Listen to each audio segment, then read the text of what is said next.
Tak apa. Sebab saya tahu satu benda tentang get attention ni, dalam dunia social media yang penuh dengan Yes. attention punya Keserabutan stuff ni. ni, macam mana kita nak penetrate through the noise. So macam mana kita nak break through the noise. Antara yang saya cakap tadi itulah, it's just a simple adjustment dengan hanya pertukaran audience dan message pada audience tu.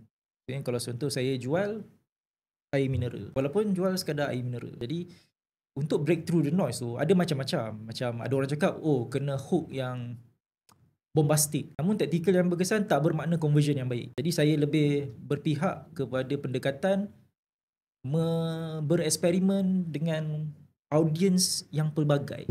Nak jual kelas marketing kepada CEO berbeza, nak jual kelas marketing kepada owner F&B, nak jual kelas marketing kepada pekerja marketer berbeza dengan nak jual kelas marketing kepada influencer TikTok. Jadi satu produk sebenarnya ikhtiar dia adalah daripada segmen audience yang berbeza-beza, dan mungkin daripada 10 yang kita test ni hanya ada 1 atau 2 saja yang kita tahu.